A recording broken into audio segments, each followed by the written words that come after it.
I think it's about time we get into the top 5 most replayable games.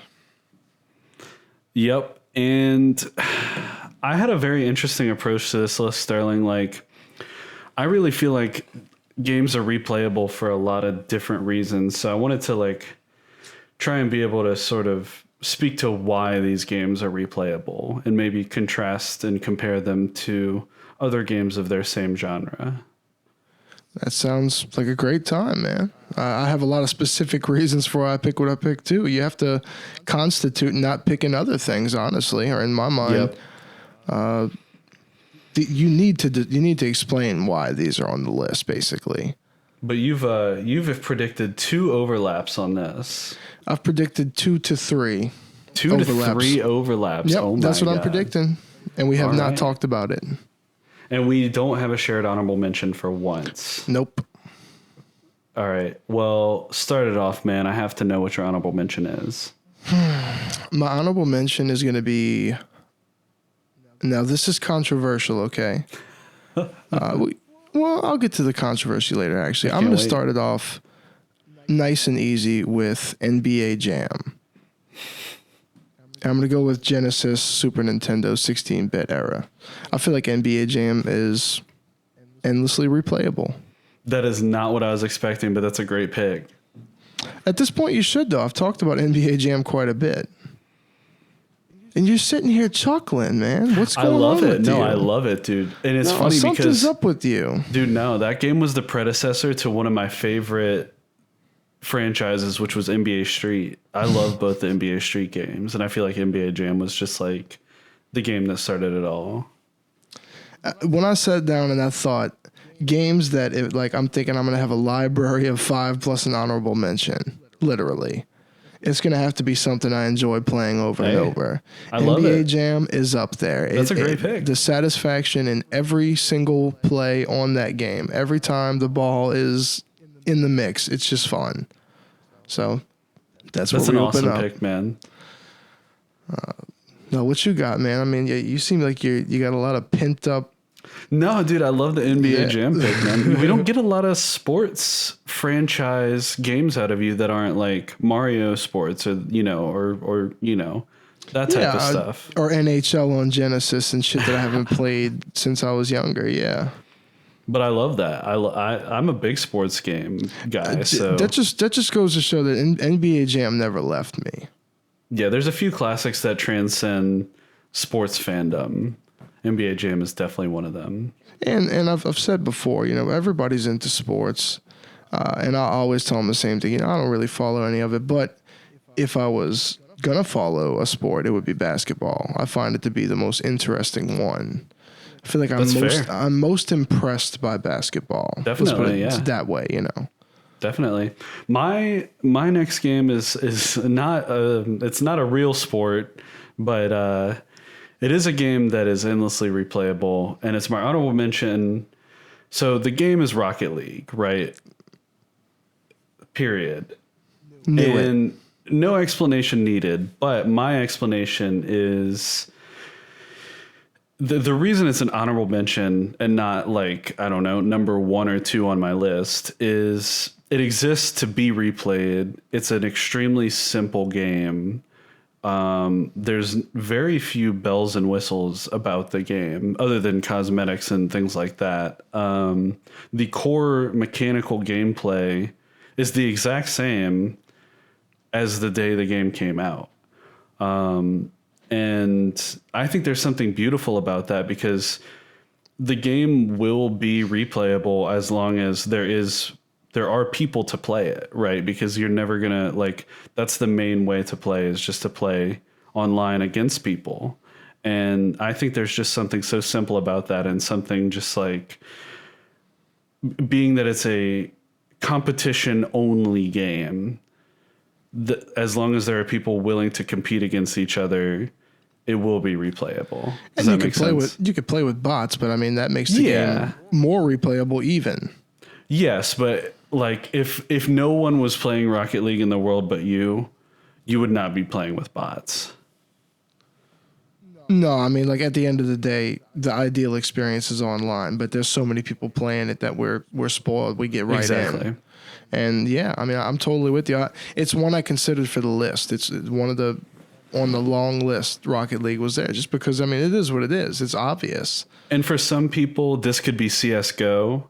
For some people, this could be TF2, right? Like, Yep. just that competitive, like that competition based game where there's not even a story to it. There's nothing else going on. It's just PvP. And that's such a great point because just a disclaimer, I don't have any FPS games on my list. And it's funny because that's some of my favorite games, but I like playing these old hard-ass first-person shooters. That's not to say I'm going to want to take them out with me on a desert island and play them over and over. This list is very specific. I mean, this is shit that we could play over and over, bottom line. Absolutely. So the cut is rough, man. It is what it is. It is. But let's hear about your number 5, bro. My number 5 is Loop Hero. And it's so funny. It's so funny that you say this because the game's theme is repetition. Absolutely. I think that's really interesting in what makes it replayable. Yeah. It's almost designed to be replayable. Absolutely. It's literally designed to knock you on your ass and for you to jump straight back in. Yeah. Kind of like Inscription. Same deal. Yeah, definitely. I mean, playing the two games so close to each other, like there's a lot of similarities there in just the theme of it. And Definitely. you could put that right here on the list. You know, Same. Oh yeah, definitely.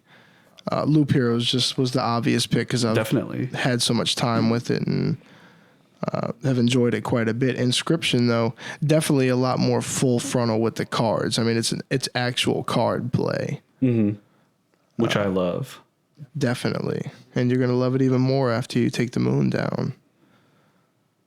We're getting there. But Loop Hero had to be on the list. Yep, the maddening loop. I mean, you love to keep diving back in and keep getting your ass kicked. Yeah, highly recommend for anyone who hasn't played it. Absolutely. So this is a game that has come up in a previous top 5 of mine being nested within another game. But this is something totally off the wall. Sterling, I seem to remember you've never played any text-based adventure games, right? Like surely text-based. I used to do the Goosebumps turn to page this for that and turn to page choose your own that for adventure this. books. Yeah, I used to do those, but I never really played a lot of any text-based computer games. Well, there's a game called Zork that is the most famous one. That's the one that really I'm aware of popularized. Zork. It's popularized the genre. That's what I'm coming in with on my number 5 for this list because of the sheer fact of the game is pretty much endlessly replayable by its very nature. Like with unless you have some sort of guide or some sort of insight into everything in the game, there is stuff that you would never find out about this type of game. But it is finite, right? It's not procedural. It does have a finite story and a finite limitation. But I got to be honest, I had an app on my phone for a long time that had like every text-based adventure game. And man, I used to play the crap out of these games not that long ago.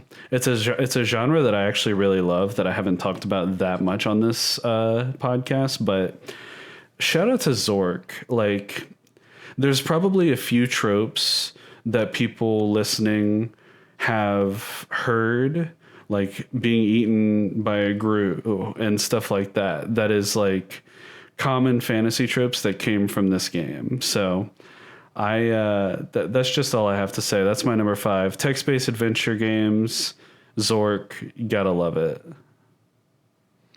I just had a brain blast, bro. Like when you talked about Zork, it was games within games. You're right. It was in the launch terminal for Call of Duty Black Ops. Like you could just fire up Zork and play it. Yep, and I was just like, oh, I'm aware of that game because you made me aware of it. How you like that shit, bro? Yep. Like I said, it's shown up in one of my previous top 5s.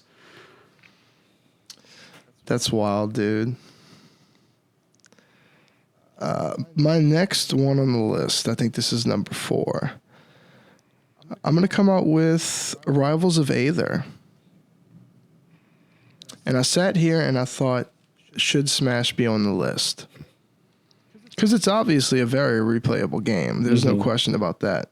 But I feel like when I think about repetition, I could sit down for like a long ass time with Rivals. But with Smash, I feel like from time to time, I'm like, I need a break from Smash. Really? Does that make sense? Totally. Something about Rivals, I can keep going with that game.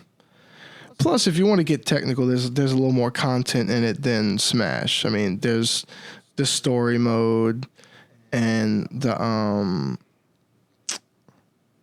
I feel like an idiot. The tetherball. There's a whole tetherball mode that's really fun. There's a lot of shit to do. Abyss mode.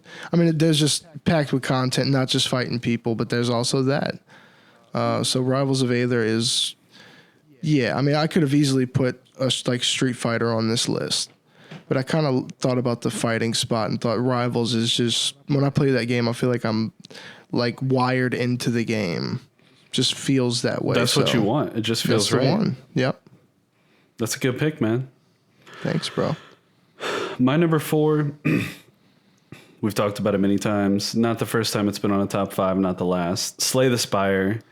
You knew it was going to be on my list. It's a roguelike. It's a deck building game. It's hard. It's fun. It's easy to build a crazy combo deck or just a really strong aggressive deck. There's all kinds of different ways to play, even within the confines of characters, you know, like individual characters and everything. So Slay the Spire, Inscription being on this list as well. Just, you know, anything that's a roguelike, Binding of Isaac. I feel like those games just have a huge replay factor. Just by the nature of their sort of procedural generation. Hey, I mean, I expected it from you, of course. I'm not shocked. But Slay the Spire is fantastic. And more than worthy of being on this list.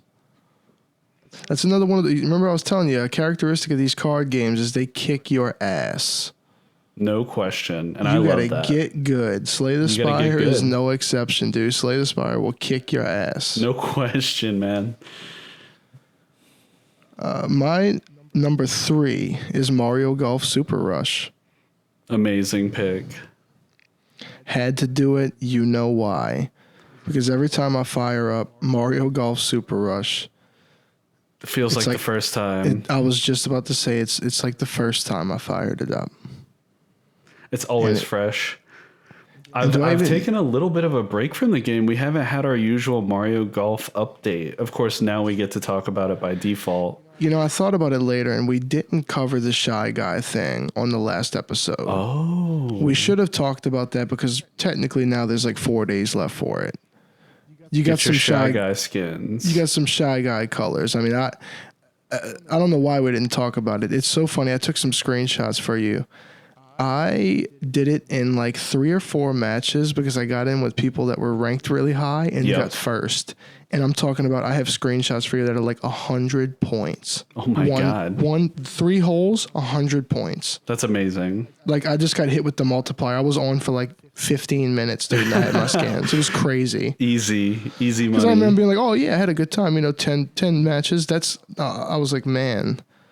You usually expect to play like, you know, I don't know, 6 to 8, I would say is like a good rough estimate. If you're playing with people around the same, maybe you get 1 or 2 rank bonuses in there. Mm-hmm. Like, see, that the one before this one, I didn't get with any rank bonuses. It was a crawl, you know, where if you lose, you get like 2 or 3 points less than if you win. Yep. With no multiplier or whatever. This time, man, you get in with the higher ranked people and you perform, which is funny. I think that pressure makes you perform. No question. Because you're like, if I can outdo these these people, I can just be that much closer to my goal. Yep. It's such a nice feeling when you get out and get this massive drop and you skip like a whole section of the rank up. Like, it's awesome. Yeah, but Mario Golf Super Rush is what this list is made of. Definitely. Still no overlap yet, man. I figured that's what you probably expected.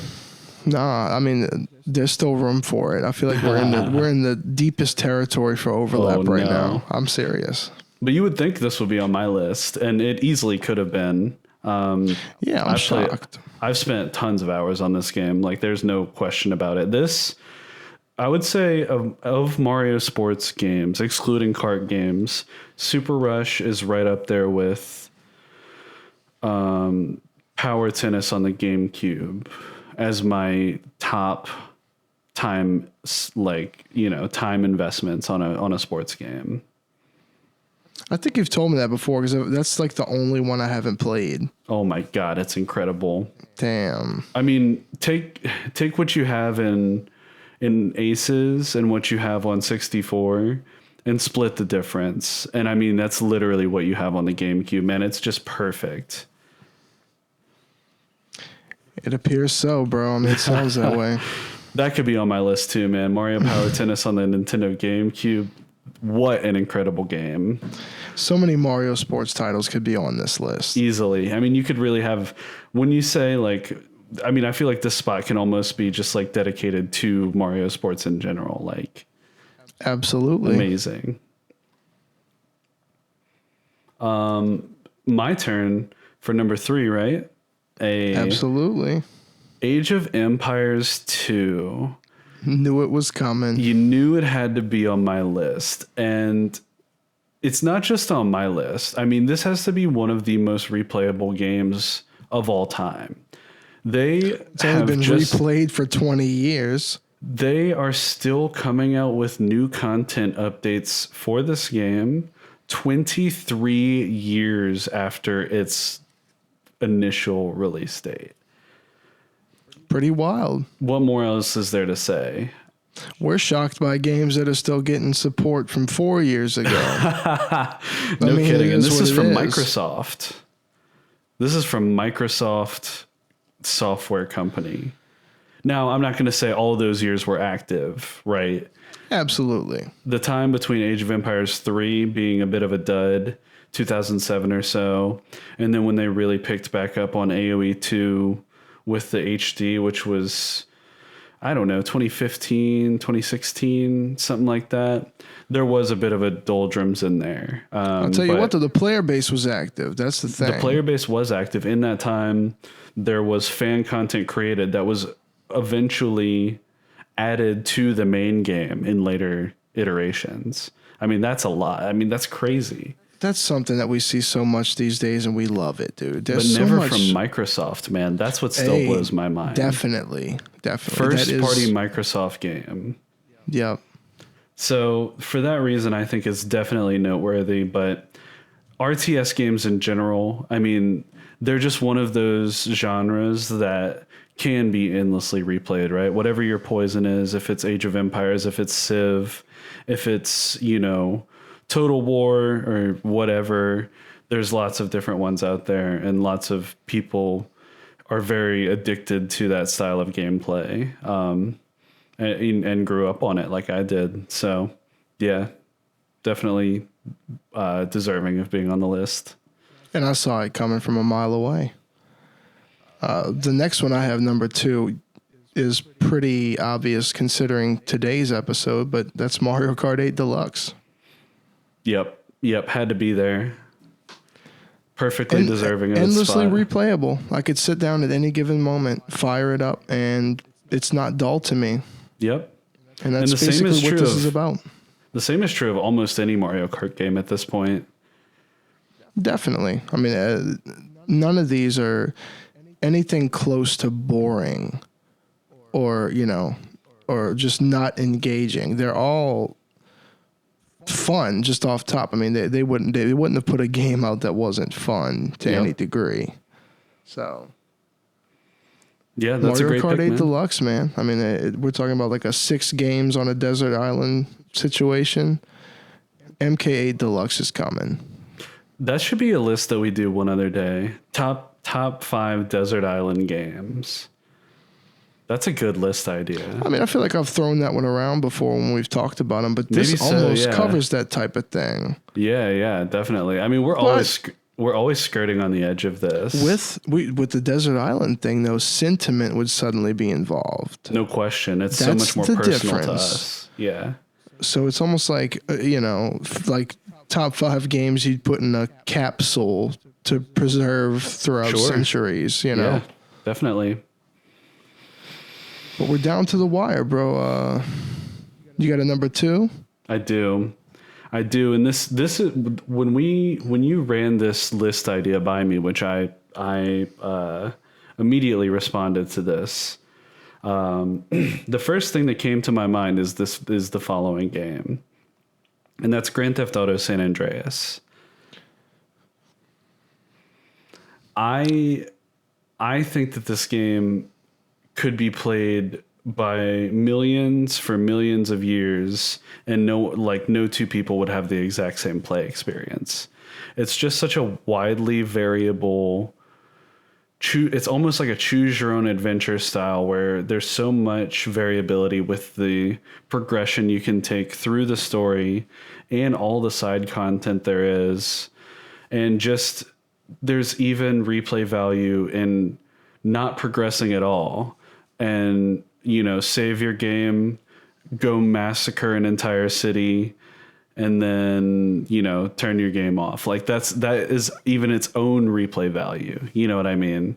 So, absolutely. I mean, GTA comes up as a first thought when you think about replayability.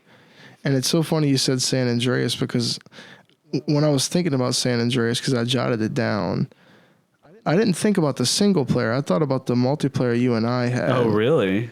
Yeah, and that made me think of the possibilities of the game. Mm-hmm. And that's why it kind of loomed there on the list. It didn't make the final cut.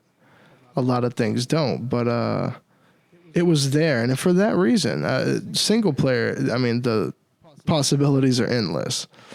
But you showed me with the multiplayer that endless goes further. Yeah. I mean, you just even run as around janky as it game. was, like the mechanics of the 2-player were not the most highly tuned, but it didn't matter. We made it work. Absolutely. We pushed that game mode to the limit. We did, and we got a lot of great time out of it. Yeah. And it's very deserving of this list. For my number 1, I kind of am going to do something I've never done before, and it's kind of like 2 games. Ooh. I'm sorry I have to do this, but they're 2 very similar games, and I can't pick between one. Oh, I bet I know what it is. It's Please. Stardew Valley and Animal Crossing New Horizons. Has to be. The first ever tie. I've never done this before, but I think to do it. It makes perfect sense to me, I had man. to It do really a tie. does. They're 2 games with very similar styles, but both have different things that attribute to endless replayability. With Stardew, the combat, the rarity drops, you get just the random nature of a lot of things in the game definitely help. Animal Crossing, it's more of a personal thing where not only is the gameplay and every facet of it replayable, but you kind of have this attachment with villagers situation. Definitely. To where, it's almost a simulation, right? What gets more endless than some type of life simulation that's fun to play? Yeah, I totally agree, man. That's where my head was with this. And I tried to pick between one and couldn't. They're similar, but so different. But they're both deserving. And that's just what it is, man. That's a good pick, man. I figured as much. I definitely could see that coming, and Animal Crossing was a high suspect on my list too. But yeah, but no overlap. No overlap. Wow. No overlap. Close though. My number 1 is Smash. Any of them, all of them. Don't pick whichever one you have access to. That's the one that's on my list. Like. Absolutely, dude. have talked a lot on this podcast about my love for Smash. Obviously, I'm a casual. I am not competitive with the game. I've never been, but we're competitive with each other. We're competitive with each other, definitely. But it's just something that I've always wanted to have in my life, and I've always made sure to have as much Smash accessible as I can. It's my entire purpose for buying a Wii U. It's my entire purpose for buying a Switch in the first place. I mean, there's something about fighting games in general that makes them inherently replayable, right? I mean, that's why people are still playing, games that were developed for arcade in the 80s competitively today, right? Absolutely. So Smash just takes that to the highest level because there's such a high skill ceiling, especially when you talk about something like Melee or 64. The skill ceiling of what you can do in the games is very, very, very high. And so that's what brings people to playing the game at a high level, because accomplishing things in these games is what feels so rewarding, and just the memories that it generates, like being able to like have people over or be over at someone's house. Obviously, this is not as much of a thing these days, but go to someone's house or have someone over that I'm not as familiar with or don't know what they play gaming wise, and finding that Smash as a shared love, and then just getting into it, right? Whether it's on their house, my house, like whatever console it is, whatever version's available, like it's always going to be a good time. Well, no question, man. I mean, Smash is something we both hold close to our hearts. And, I had my specific reasons for picking Rivals over it. Just because I'm looking from the outside in at the game, what's in the game, and, Definitely. That type of thing. But Smash was always going to be number one for me. I thought about making it my honorable mention so that it wouldn't be my number one, but that felt disingenuous. I didn't have a reason for my honorable mention this time. I fucking love NBA Jam, so there's no real reason for it to be an honorable mention. I just thought I'd come out the gate with something that wasn't too spicy, but then I got y'all cheesed out with it, so I love it, man. Yeah. I love that pick. I really do. I feel a little dirty, I'll be honest with you, about the whole double up on the number one. Nah. But, dude, I picked an entire franchise. What do you mean? I didn't even pick any one single game title. I just said every Smash game. But that was emotional, though, when you were like, whichever one you have, that's the one I pick. That was like, that hit home. It hit the heart. That's true, though. That's the truth. Any Smash that anyone has is worth playing. Like, same goes for Mario Kart and Mario Tennis and any sport game that has Mario in the title. I mean, really, though, and that's a testament to what Nintendo has done over the years with these games. Absolutely. Most of these games don't have a bad iteration. There's some that are better than others and some that people prefer over others, but they're all playable and good. When are they going to do a Nintendo Sports Collection? Why can't you have your Power Tennis on Switch and Double Dash on Switch? Don't get me started. That's where my love. That's where my love for Boo and these sports games came from. Was tennis on the 64 but mainly Mario Power Tennis. You're a paying customer. I just don't see why you wouldn't get your due diligence. Hey, I still have my little GameCube disc that's this big that has the tennis ball on it. That's Mario Power Tennis. What a top 5, bro. I mean, I came at you with it. You immediately agreed, and I'm glad we did it. Yeah, because it made for some great talking about some great games. We were all over the place, like with a lot of different stuff, and there was no overlap. And there was no overlap. I was completely wrong, which I've been before. It easily could have been, though, because you were right. Like 2 or 3 of your lists could have easily been on mine for sure.